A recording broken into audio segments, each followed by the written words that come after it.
वाशिम जिल्ह्यातल्या पांगरी महादेव गावाला 22 वर्षांपासून ग्रामपंचायतीचा दर्जा न दिल्यामुळे ग्रामस्थांनी मतदानावर बहिष्कार घातलेला. याआधी पोटनिवडणुकीतही ग्रामस्थांनी मतदानावर बहिष्कार घातला, तर या पुढच्या निवडणुकांमध्येही मतदान न करण्याचा निर्णय ग्रामस्थांनी जाहीर करून टाकला आहे.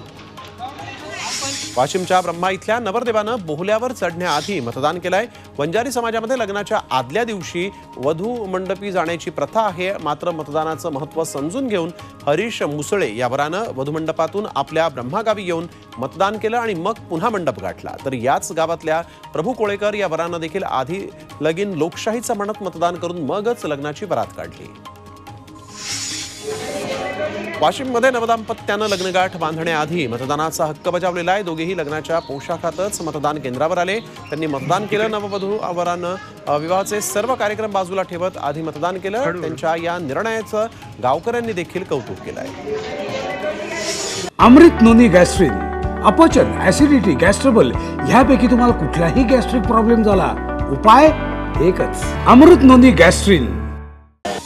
जालन्यामध्ये बोहल्यावर चढण्याआधी नवरदेव नवरीनं मतदानाचा हक्क बजावलेला आहे. नीता आणि रविकुमार यांचा आज विवाह सोहळा होता.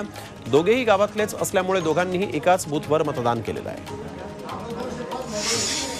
नांदेडमध्ये बोहल्यावर चढण्याआधी एका नववधूनं मतदान केंद्र गाठत आपला मतदानाचा हक्क बजावला.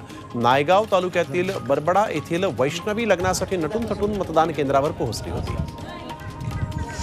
वाशिममध्ये 95 वर्षीय विमल पाठक या वृद्ध महिलेनं अँब्युलन्समधून जाऊन मतदान केलेलं आहे. लोकसभेत प्रशासनाकडून ज्येष्ठ नागरिकांना घरपोच जाऊन मतदान करण्याची सोय करण्यात आली होती.